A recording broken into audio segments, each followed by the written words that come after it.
qofa fiti ni dandeessa. But Abu Rashida, but I cannot bring him by himself at the beginning novel. Nama like 5 group jirami.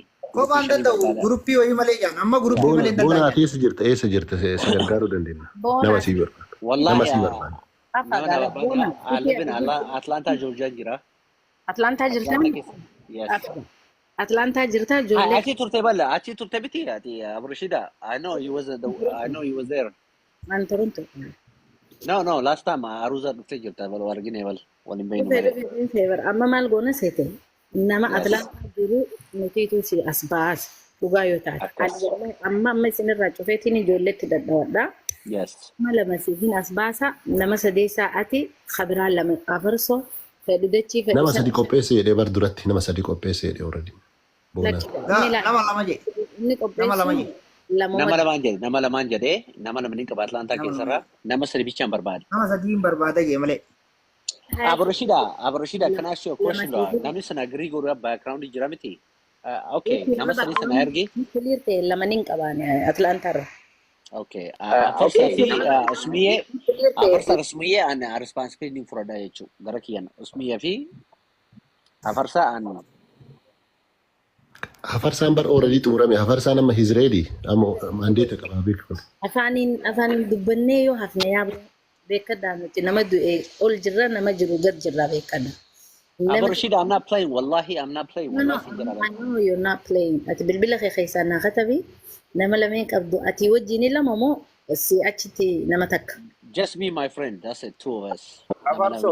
Anaaf hin awwiroo. Nama lamatanii security akka gaariitti itti amanu nin qaba. Afarso yoo dhufe Bona birrii kanneen na dhaggeeffatanii jecha takkitti dubbadhaa qaama xulullee qabu ishee yoo jarri kun dhuguma Oromoo ta'anii nama ta'anii sihii kana Saudi Arabiyaa keessa viidiyoo kana waraabadha hundi keessan. Jarri kun nama ta'anii Oromoo ta'anii jarri kun dhuguma Saudi Arabiyaa keessa Afarsoon maanne Usmiyee kalli walli sima tokkichaa yoo baasan shintibeetii seenee afaan kee shintibeetii gaggara galchee afaaniin udaanaa. Gara laafa kan hin jedhin. I know Bona hin beeka. Professor Abu Rashida illee hin beeka. Professor in the galgala ni godhan akka gaarii godhan nama biraatiif hin godhaa je'anii xalayaa isaanii By hunda the way, we citizen, my nigga. We citizen, brother. We live in United States for a long time. I think my house jita professor. Arab and Arsene jita wallahi. I feel shame, man. I'm shame on you, wallah. Yoo kana waraabadhu Professor. dhaabbadhu takka Profeesar yoo mucaan kun dhufe ati maallaqa rispoonsaraa isaan lafanii keessaa isaan yoo godhuu baatan isaan haa arrabsamani ati ammoo maallaqa godhu maallaqa nan gaafati naanidha Raashidaati ya dhageeffadha ani shintibeetitti garagalee afaaniin udaana jedhe. Duru bala afaan udaatu jirta. Professor achumatti udaani yoo taate. Achumatti udaani. La. Maan kan achi keessaa fuutee nyaatta gabaabatte. Nyaadhee hin Galto afarsoo kiyya gaarii gaafate. waan deebiin beekaa farsa dhaabbadhu Tapha ijoolleen godina amma dhiisa. Gara laafa ollee dhiisaa jedha Abu Rashida. amma serious waan taphaa dhiisa wanni akkanaa kun taphan ta'u kan inni udaana jee maallaquma nu udaane nuti hin feenu udaanni akkuma kaayiti. Guys, mee carraa takkanaa kenne Abu Rashida ta'e kabajamtu waa takka dubbachuu barbaadan. Isin dhaggeeffataatiin ture as jala taa'e jara keenna taqaldii as-safaatu safaaxaa hijibal magganaaxaa jedha. Ni galee. Garuu immoo yoo dhugaa dubbanne waan kana godhuu barbaadaniif anamma dhiisa. Anamaaf mushkila. Anamma yoo Ameerikaa akka deemuu barbaadu taate wanni kun karaa salphaadhaan akka dhumatu taate maaf mushkila an deemsallee irraan qabu. Afarsaa garuu baasoo daniif asirratti hin dubbatinaati. Guruppii hidhaa keessuudhaan waan sirreessaa achumaan fudhadha. Amma asirratti yoo akkatti kaasuu hitan taate wanni kun olola fakka. Anama amma akka dura dhugaa si'aa ture garuu amma sira taa'ee laalee yoo jedhe. Mucaan kun sanuu dhageeffadha. Karaa huduuda Suudii fi Yaman kana jidduu jira gurbaan boruma Yamanitti deebi'ee asii ol ka'ee miilan. Gaafa achi deebi'ee amma huduuda seenuu hin danda'anii akka duraanii achi ol deebi'ee riyaala 5,000 kafalee Suudii deemuu hin danda'u. Siigalee kanaafuu gurbaa kan akka miilan asii badu nu harkaan godhina. qabsoma isaa asuma taa'ee itti haa kufuuti dalagaa shaayii fi gaawaa arabaa isaa dhaaba nurraa dhiisaa rabbi sodaadha yoo waa tokko gochuuf fedhan asirratti naasa'ina keessan bakka guruppii wal ijaaraa godhaaf. Akkasii miti barusme maali wanni nuti jechuu jiru. Dubbiin magaalaa badde magaalaa turtii dhagaye. Wanni hudduu baddeemaniif hin jirtu. Bilbila amma haa barreessanii. Akkas. Anaaf haa barreessanii ani nama lamaniin qopheessan isiniin je. Atlaantaa keessa Atlaantaa Joorjiyaa nama lamaniin qopheessa. Inni ni qaba nama lama afur takka qofa barbaadu. Takkicha feenu jidduutti haa barbaannu feenu maallaqaan itti haa daballu namni shanni mallatteessaaf. Ammoo heedii fadha nama gartee responsibility duraa fudhatu. Haduraa san boonaa goona boonaan waan as jiruuf. Akkasii miti boona ni taa'ame kas. I am ready. Yeah, ninjira. I'm ready. Yes. Oola bilbila kee keessaan na barreessi. Yoo rabbi Nikab jedhe. bilbil kee nikab dabalaati. Sevi nafar sabai bai teoriya. Kaunti biro banante lakka. Amma usii na barreessi. Wallahi dhugaadhaa beekadha. Yoo ammoo nuti akkana jennee sagaraanis mataadhaan yoo qabaatu taate dubbiin baddee beekadha. Akkan bannetti tottolcha ammoo. Amma gara laafoon dhageeffadhu gara laafoon tokkoffaa irratti waraqaa wannoo kanallee hin qabu jedhu. Fidallee namachi keessa aikin. Ada abarushi dabale dubbe kamal wallahi abarushi dabale boleh kiabal dubbe kani kanara jirti. Dhageeffadhu. Amma qoya sabboonaa kana hoo sabboonaa ati waraqaa qabda. Ani ganda ergina nanja ani bar. Si erganii sabboonaa dhaggeeffadhu. Sabona kia ese jirtaati. Dhabbata anjoo abarushida. Let me say something. Hora. Let me say something. Sabona ese jirtaati. Sudi jira. Sudi jira. Okay, Uganda dinta. Sudi jira. Sudi biyuma bar ton jiru tan jira. Uganda deemu dandeessaa siin jedhe. Uganda deemtaa siin jedhe. Uganda ma wai la fayan tayyaran kan bar.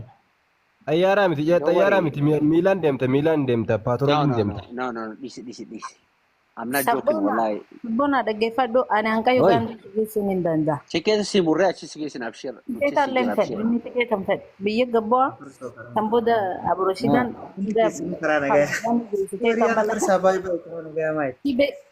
Abo baay'ee. Ummata warra komentii dubbisaa jiran warra komentii baay'ee karaa nagayaa rabbi isaa godhe. Afarsoo usmee fi sabboona bakka fuuneetti wanna buusnaa jechuudha. Sabboona akkasitti hin deemsistan sabboonaan bilcheeffateeti akkasii waan nyaatu oguu harkatee deema kanumatti hin deemu. Garuu Amma tamaa farsoo sana jabaadha. afarsoo qophiidha. Oguu afarsoo karaarra buufne gara biraatti as akkam jetta. Ma wajiyaan hin danda'u illee baati. Warra ammoo afarsoo qoraan bidugaa siyaa godhata warri komentii aamin. Wallahi Afarsoo dhugaanta wallahi ani boora. Wallahi ani usmati wanna dalagu jiraagin sabboonlee dhiisuun danda'u dubbata. Boona wallahi dhugumaan argani ijoollee Eertiraa arge nama akkasii yaa'an gara Ugaandaa yoo xiqqaate gabayaa jedhee. Amma mee fakkeenya wanta kana hin gabaadha. Anaaf afarsoonii fi usmee yoo wajiyaan fakkeenyaaf waan ulfaataatii fi waan hin ulfaanne meedde nu baasa.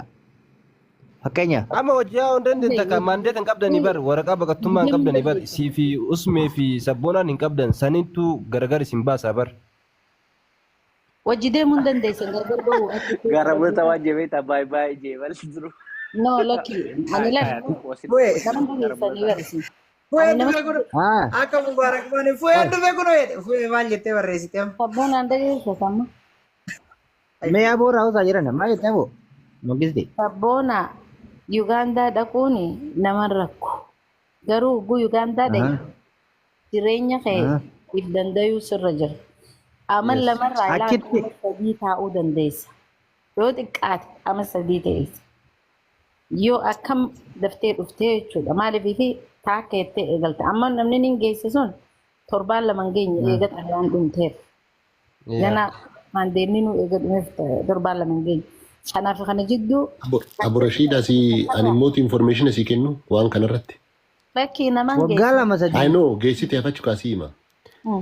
akkam godhan seete nama biyyarraa nama achi erganii waraqaa baafatanii mallaqa doolaara 1,000 fi uumama jedhanii 1,500 baafatee pileenuma muratee pileenumaan Itoophiyaatti deebi'ee achi nama hojjetu jira achi keessa soo muratee waraqaa baafatee maandeet harka galfatee deeme gaafa intarviiyuu aman immoo dhaqa akkasumatti pileenan soo achi taa'uun dirqama barbaachisu. Uganda jira Nairobi da sun Nairobi jira Uganda illee na dhagaye kan maal waan hin taane dubbadhu barin sobu waan annam an beeku nama amma adaamaa jiru kadheen gadda kana achi dhaqee maandeeta fudhatee biyyatti deebi'ee jira. Yaa dhugaa keetti ni jira argee jiranis. So prosesii akkasuma odoo godhu haajaa fixatee Kanaada illee haa ta'u US illee dhaqee jira.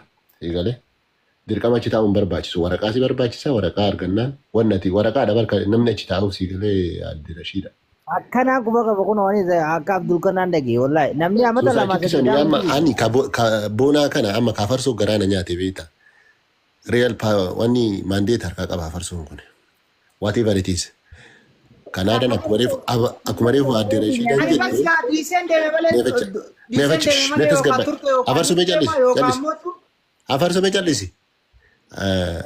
Sila duraan taate Kanaadaan waan kanatti dawaadha beektaa akka ammasiin jette kana karrillee banaa taanaan amma Kanaadaan tafiitu kiisni duwwaadha jette Rashiidaan hin beekti waan amma sijuushina Kanaadaan keessa jirtu mallaqa barbaachisa wanni kuni mallaqa amma namni sitti rakkina hedduu jira Kanaadaa seerri akkuma jirutti ta'e mallaqatu waa sochoosaami sun hin jiru amma mallaqa nama kenna bira mallaqa waa kaa'uu qabdaa saniin ispoonsara godhuu dandeettu san amma hin jiru. Sanarraa akka ka'e amma mootummaan hojjechuu dhiise iyyuu nama amma keessa na hin dheefi waggaa jala deemuu jira keessa na hin dheefi keessa nambariin hin deebiin amma kaanii mataa kiyyaa akka godhe jira jechuudha namoota hin beektan miidiyaa kanarratti namoota hin beektan kan keessa jiru mallaqa qabsiifnee waa hunda findee galchinee yaa gammaa keessa hin deebineef ka Kanaadaa achitti achi ka amma OA tukkusii harkaa qabu Ameerikaadha mallaqni illee ni jira namni mallaqa illee harkaa qaba mallaqni kaanii illee salphaa 2,500 boona yoo dogongoruu baadhe duratti akkas jedhee. Afarsoon kun maandeeta harkaa qaba.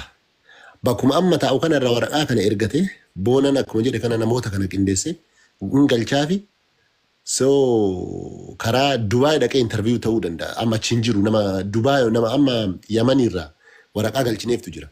So warra imeelii barreessaniif Dubaayitti socho'uu qabdaanu achi imbaasiin qabnu bakka intarviiyuutti si goonu jedhanii.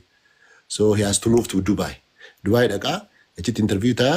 Booda prosesii isaa fixatee dhufuu danda'a jechuudha. Afarsoo nama waraqaan hin galaafi gaafa wanni hin barbaade Suudii jirtaan sin beeku ayoomiin ees jirtaan si beeka Yamanii waraqaati baaffatte kana isa gala. Gaafa si barbaade immoo Dubaayitti dhuftee intarviiyuu si goona jedhanii gaafa san akka gootee Dubaay dhaquun kan keessarra jira jechuudha. Fileen danda'itee feetu lafa jala deemte sun dhimma kan keetii san boonan irratti hojjedhoo jedhe yoo dhugamaan ka hojjetu taate. Waraqaan kan keetiif dubbiin akkillee baay'ee waan garaana nyaateef ol seene si gargaaruu danda'a inni si gargaaruu danda'a Abbo Rashiidaan immoo nama lamaan achi beektu nama baay'ee beekti isiin ceenii qabdi yoo si gargaarte dhugamaan si gargaaruu dandeetti boonaan waan kana I think siireesii na fakkaata siireesii gootee itti deemte ka Afarsoo kun I think it will be easy hagan an beeku tokkotti. Exactly akka Afarsoo kun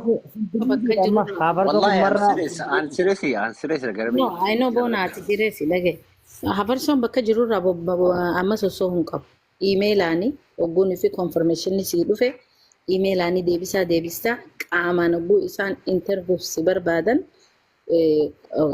Qatar yookiin ammoo biyya itti aantu Dubaay akka inni jedhanitti achirratti argamuu qabda. San argamuudhaafis rakkinni hin jiru.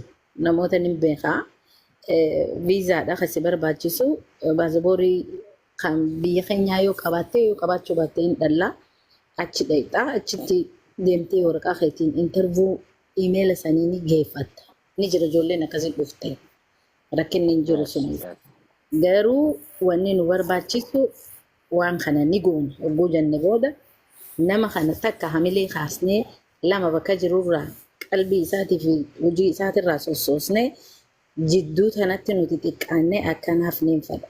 Kanaadaan bara hojii isaatirraa socho'u afarsaan hojii isaa itti fufa waraqama erguudha boonatti.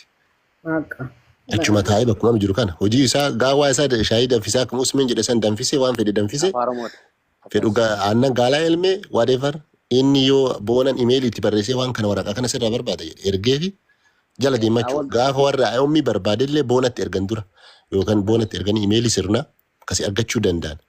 Dubaayitti si barbaadan Dubaay, Kwaataritti si barbaadan Kwaataritti dhayitee interview kan keenya goota. Even Suudii keessaa hin jira beektaa Suudii keessattuu hin qabani.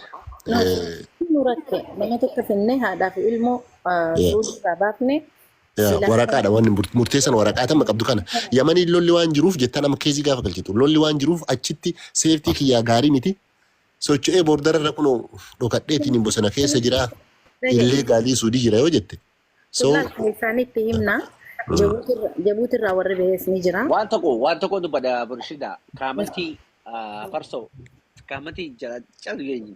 Kaamatii qareen please rabbis do'aadhu. Kaamatii qaroo jirtaa egareefuu dhiisi kaamatii sana. Anaaf Burshida wajjin haasofna. Abshir. Obsa, welcome my brother. Afarso yeroo gaarii. Assalamu alaikum. Ya ofu du'aa si godha waan biroo si gochuun danda'u birii Rashidan jettuudhaan hin qabu. Garuu manni diyaaspoora kun sa'aatiin isaanii dheeraadha. Sa'aatiin ribaa qabanii qalbii hin cabsanii yeroo fudhachuuf akkana godhanii rabbi si haa godhu ta'anii immoo Okay, hora. Gara laafuun garee hoogganaa yoo deemu. Professor Lucky bakka namni takka dubbata lamaa miti. Yes. Give me a chance. Let me give me a chance, pray. Oh no, guys, Salaman Deme. Okay, forget about it. Anaaf illee chaansii. It's for there.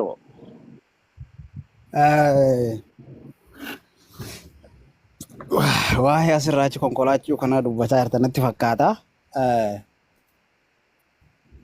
As keessatti wanni jiru yeroo hedduu amma chaansiin akkasii namoonni ijoolleen hedduun asirraa kan deeman jiranii keessattuu karaa interview kanaan karaa gartee sponsor argachuu kanaanii baay'ee salphaadha.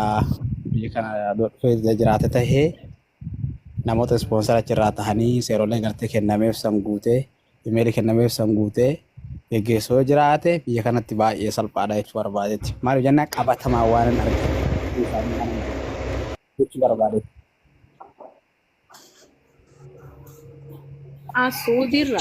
Suudiirraa Jabuutiitti gad deebisan barruma Suudiitti Jabuutiitti gad deebisan. Nama akkasitti dhufu maal bartaa kana jira namni suni responsorri isaanii kan wannidha ture duraanuu kan Soomaaliyaa ture. Soomaaliyaa amma lafti miti Jabuutii dhaqi jaaniiniti Jabuutii karaa Kanadaa namni sun. Garuu Kanadaan hedduu jabduudha usman namoota hedduu maallaqa hatee sponsora kijibaatiin nama firoodiidhaan irraa guurratanii namoota tokko anillee jala deemittiin jira asitti ammaan eegale keezii isaanii ijoollee keenya tasaawuraa 13,14,15 irraa fudhatee gurbuma keenya kan Oromooti inni as jira. Isa san anatu amma wanni waraqaa isaa kaleessaan walitti qindeesse koortii geessuudhaaf. Koortiin teenya hedduu harkaa qabdi namoota ispeeshaalii warra amma dhufeetu waan akkana kana hedduu hafarsee maallaqa namarraa guuree ijoolleen teenya achitti booyaa jirti. Kan Ameerikaa yoo ta'e immoo sirriitti isteeta takka keessa ijoolleen jirtu keessaafuu wanni fudhachuu qaban orienteeshina amma yoo boonaan